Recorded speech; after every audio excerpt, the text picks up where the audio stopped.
네, 안녕하세요. 데일리팜 안경진입니다. 드디어 내일이죠. 한국형 랩센트럴이라고 불리는 K-바이오 랩허브 구축 사업 최종 선정이 하루 앞으로 다가왔습니다.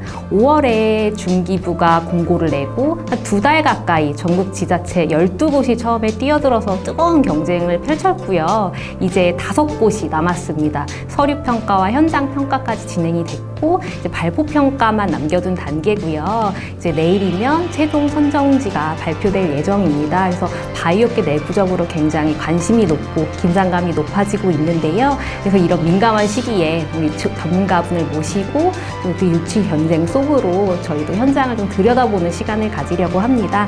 한국바이오협회 이순규 부회장님을 모셨습니다. 안녕하세요. 네, 안녕하세요.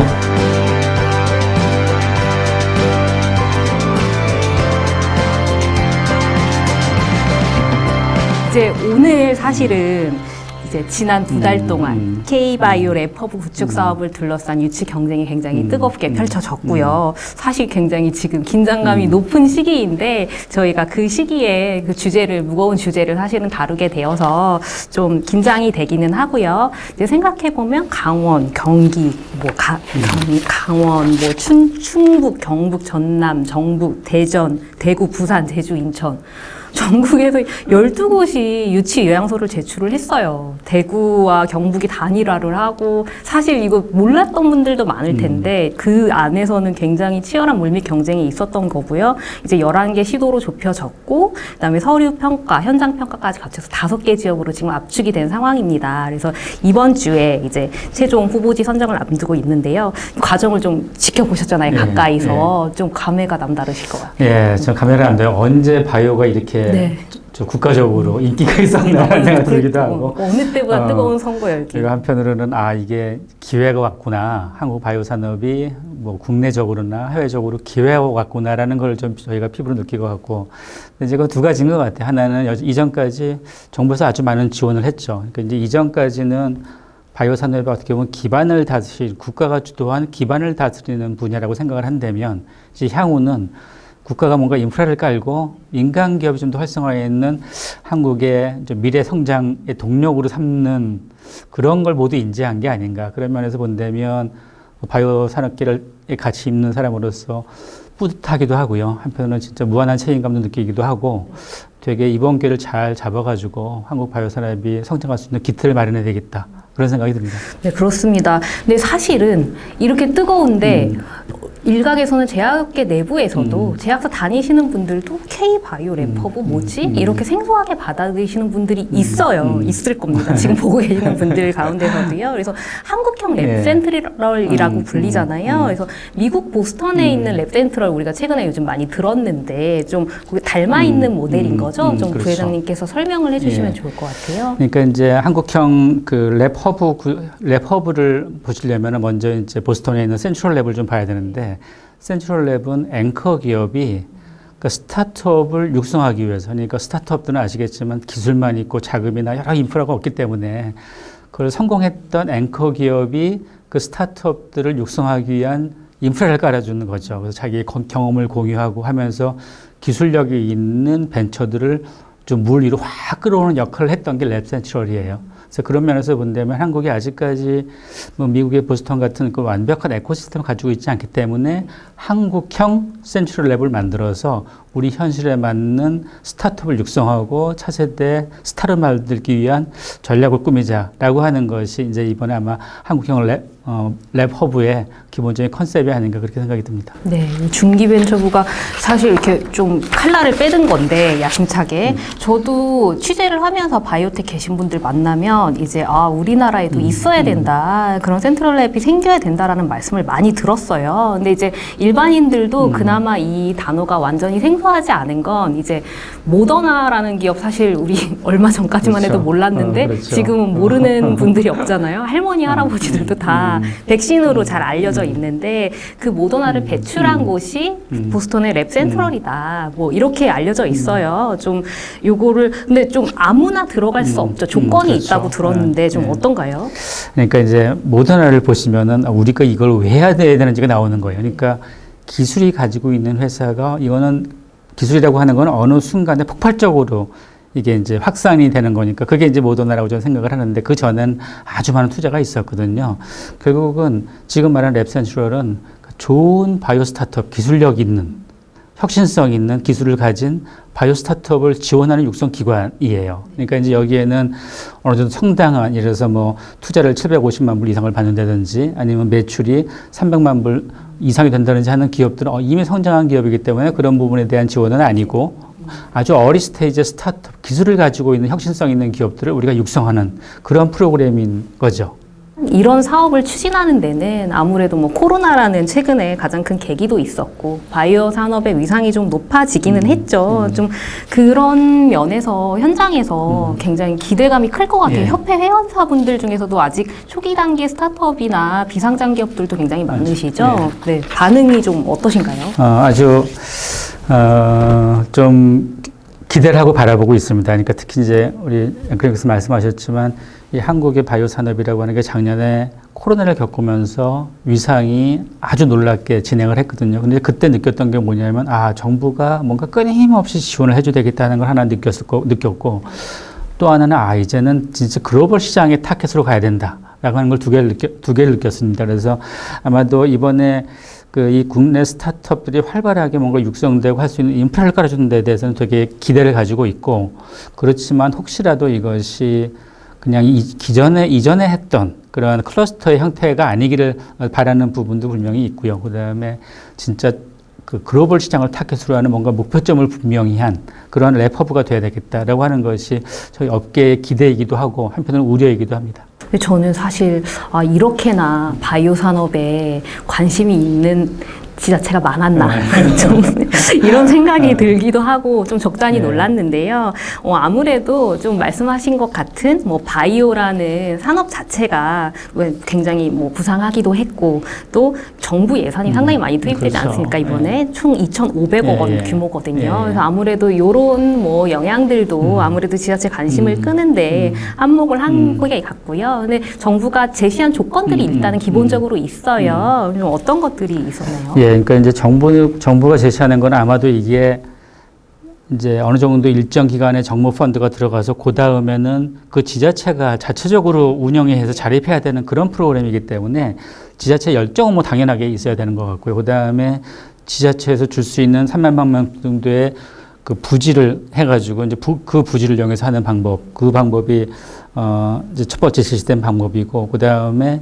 들어왔을 때 회사의 정주 요건들이 지금 되게 중요한 포션입니다. 그러니까 단순하게 그냥 시설만 정해서 여기서 일하라고 하는 거는 젊은 친구들이 오지가 않기 때문에 젊은 분들이 와서 신나게 일할 수 있는 정주 요건이나 문화시설 같은 것들이 있어야 되는 분명히 하나가 있고요. 그 다음에 산업계 간에 서로가 네트워킹 할 수 있는 네트워킹 활발해서 서로가 보완점을 뭔가 서로가 보완해 가면서 기술을 활발하게 키워야 되는 그러한 점들을 이제 이번에 아마 그 중개부에서 제시를 할 때 어떤 정량적인 평가 기준으로 와서 그것들이 평가 기준에 큰 차지한 것 같습니다. 그 다음에 지자체에서의 지속적인 파이낸스 한 800에서 900억 정도 되는 그 정도의 파이낸스를 안전하게 지불해야 되는 부분이 상당히 그 평가 기준에 중요한 평가치가 되는 것 같습니다. 일단은 말씀하신 것처럼 자립을 가능을 하려면 지금이야 다들 의욕이 있지만 그렇죠. 이후에 정말 준비된 지자체가 선정이 돼야, 그렇지 않으면 이 정부의 막대한 예산이 투입이 되는데 낭비가 되면 안 되지 않습니까?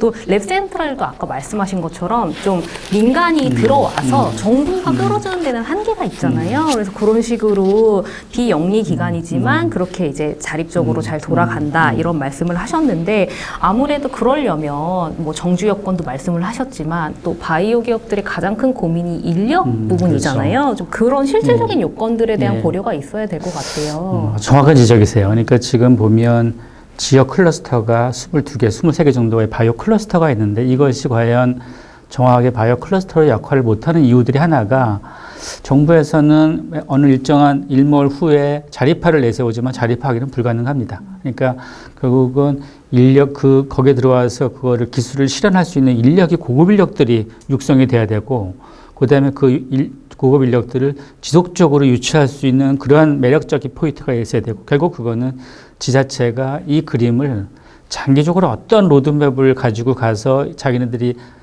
받게 되는 랩허브를 어떻게 성공적으로 끌고 가야 되는 의지가 되게 중요한 부분이고요. 근데 의지뿐만이 아니고 여러 그 예산에 관련된 부분도 이게 진짜 전략적으로 받쳐줘야지 지금 어찌 보면 처음 생기는 래퍼부고 이게 성공적으로 나온다면 다른 지자체의 파급 효과가 분명히 있거든요. 그에 대한 어떻게 무한 책임이 있는 부분입니다. 예. 아무래도 정부도 보스턴을 벤치마킹을 했고 뭐 지자체들도 보스턴 모델을 많이 참고를 하실 수밖에 없을 것 같기는 해요. 근데 아무래도 미국이랑 우리나라랑 바이오 생태계 자체가 너무 다르잖아요. 그래서 좀 그런 그 특성화된 우리나라만의 모델에 대한 고민이 있어야 될 것 같거든요.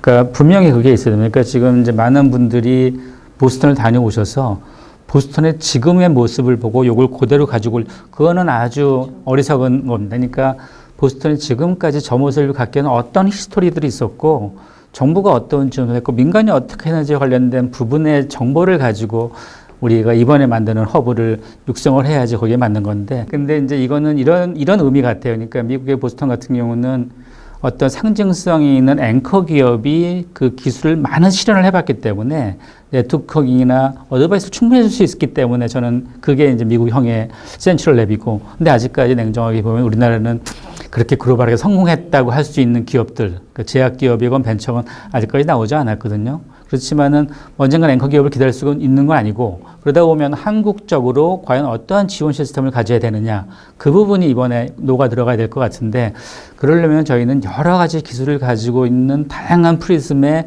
기업들이 들어오고 여기서 정부가 너무 퍼블릭이 드라이브하는 형태의 전략보다는 민간이 뭔가 주도적으로 하고 외국 글로벌 나갈 때 정부가 어떤 걸 지원해 줘야 되며 이런 부분들이 뭔가 전략적으로 매치가 돼야지 저는 이번이 분명히 성공할 수 있다고 생각이 듭니다. 사실 이게 굉장히 민감한 질문이긴 한데 사실은 이제 압축이 됐어요. 충북에서 이제 오송이랑 대전 그리고 이제 경남에서 양산 그다음에 전남 화순 인천 송도죠. 그렇게 해서 5개 후보군으로 압축이 됐습니다만 이제 내일 발표가 되잖아요. 혹시 안 해주실 것 같기는 한데 좀 여기 정도면 우리나라 보스턴이랑 좀 닮았다랄지 좀 유력해 보이는 후보지 예상하시는 것 있으세요? 아주 위험한 질문이세요. 제가 오늘부터 아마 받기를 못 갈 수도 있습니다.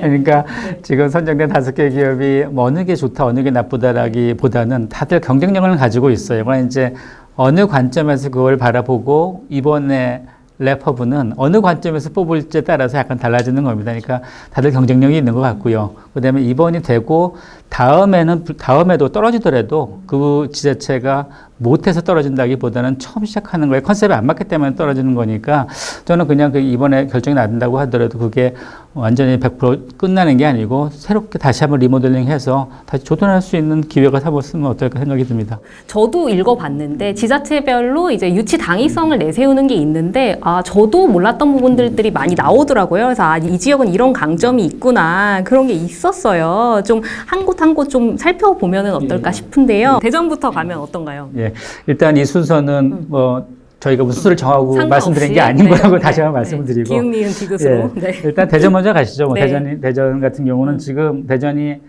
그 아직까지는 국내 유일의 그 바이오메디컬 규제 특구이라는 그 장점도 하나 있는 것 같고요. 그 다음에 이제 한국의 바이오 산업이 그 벤처가 생기면서 나왔을 때 가장 큰 고생을 많이 했고 시작점이 이제 대덕밸리였기 때문에 그 장점을 가지고 있는 거고 그다음에 이제 국가출원연구소도 있기 때문에 한편으로는 나온 기술을 국가출원연구소가 뭔가 도와주면서 프로브 오브 컨셉을 할 수 있는 그 기반을 가지고 있다라고 하는 것이 아마 대전의 큰 장점이라고 생각을 하고 이제 대전 갔으니까 이제 바로 옆에 이제 오송으로 일단 가보면 오송의 장점은 특히 이제 뭐 예를 들어서 뭐 식약처나 질병관리청 같은 정부 기관들이 많다고 하는 것이 가장 큰 장점이죠. 그다음에 이제 지리적으로는 글로벌하게 청주나 이런 공항에 관련된 부분이 가까운 데가 있기 때문에 그런 지리적인 부분도 있다고 하는 아주 극명한 차이를 가지는 같은 충북 안에서도 그렇죠. 좀 색깔이 좀 다른 면이 있고요.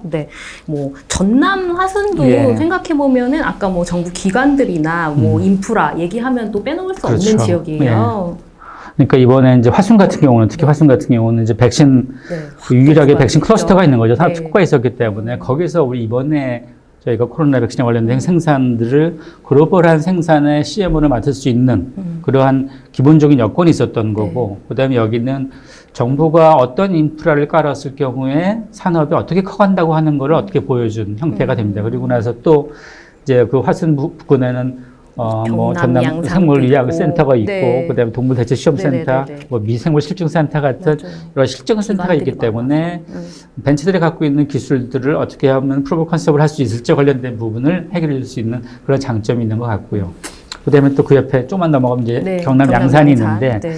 양산 같은 경우는 좀 제약회사, 뭐 대웅제약이나 길리에드 사이언스나 이런 종근당 같은 경우 그런 대형 제약사들이 크게 있기 때문에 벤처와 제약사들이 서로 공유할 수 있는 그러한 부분들이 훨씬 더 큰 부분이고, 기업들이 좀 예. 끌어줄 수 있는 그렇죠. 부분들이 그다음에 뭐 있겠네요. 김해 강소연구특구라든지 아니면 밀양의 나노산단 같은 경우 약간 정통적인 제약은 아니지만 이런 나노나 여러 가지 기술을 이용해서 네. 좀 더 확장할 수 있는 부분에 그 확장성을 줄 수 있는 게 저는 양산인 것 같아서 참 부울경에서 또 예, 대표로 부울경 대표 있는 기업이고요. 곳이기 그렇죠. 때문에 그러니까 네, 아마 이쪽도 선물하시는 쟁쟁합니다. 고비를 아주 많으실 것 네. 같습니다. 네. 또 마지막으로 빼놓을 수 없는 것이 여기가 최근에 좀 급부상을 많이 했어요. 굉장히 욕심을 내는 지역인데 이제 인천이죠.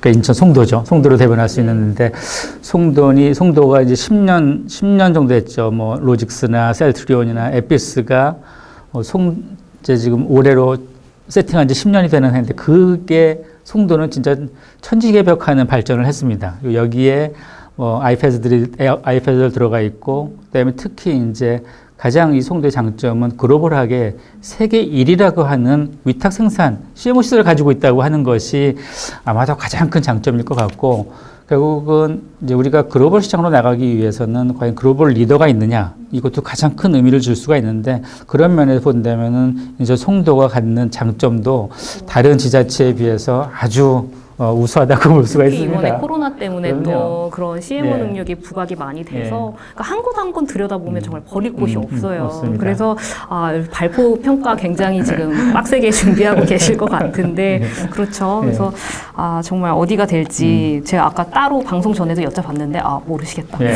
만만치가 않습니다. 제 바람은 이 5개가 네. 한 10년이나 5년에 걸쳐서 차근차근 하나의 코리안 허브를 만들면서 발전의 동력이 됐으면 하는 바람입니다. 맞습니다. 네, 이게 최종 선정은 한 곳만 되겠지만 좀 이거 좀 심심한 표현일 수도 있는데 이번에 선정이 안 되더라도 또 이렇게 저만 해도 그렇고 이 지역에 이런 강점이 있구나 이런 걸 우리가 알게 됐거든요. 그럼요. 지자체 스스로도 본인들의 역량을 파악하는 예. 계기가 된 것 같아요. 그래서 요번에 선정이 안 되더라도 좀 뭐 지자체 차원에서도 좀 적극적으로 지원도 해주시고 뭐 자립적으로 뭔가 할 수 있는 것이 없는지 좀 돌아봐 주셨으면 좋겠고요. 이제 또 협회 차원에서 정부에 좀 당부하고 싶은 말씀이 있으실 것 같아요. 그러니까 좀 더 이어서 말씀드리면 아마 이 지자체들이 이번에 이 프로포절을 내면서 자기들의 장점과 단점을 분명히 알았을 거예요. 결국은 단점을 안다는 게 저는 되게 중요한 부분이어서 좀 길기적으로 보면은 이 지자체들이 이 바이오 산업을 그 지역에서 활성화하기 위해서는 어떤 지원이 있어야 되겠다는 게 나왔기 때문에 좋은 긴 안목에서 그런 게 있었으면 좋겠고, 제가 단지 당부드리고 싶은 말은 이제 특히 2가지입니다. 하나는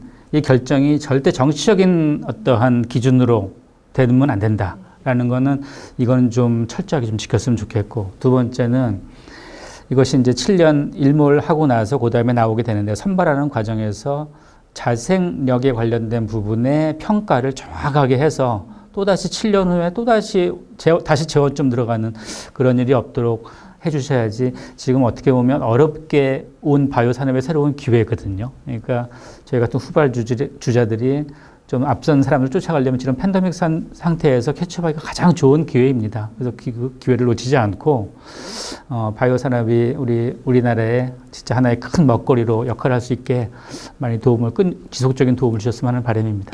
네, 오늘 이승규 부회장님 모시고 또 이 K-바이오 랩허브에 대한 말씀 나눠봤는데요. 네, 말씀하신 것처럼 다시 이제 우리 바이오 산업 재정비하고 우리나라가 글로벌로 도약하는 좋은 기회가 되었으면 좋겠습니다. 네, 최종 선정 저도 당장히 기대가 되고요. 오늘 함께해 주신 시청자 여러분 감사합니다. 다음 시간에 뵙겠습니다.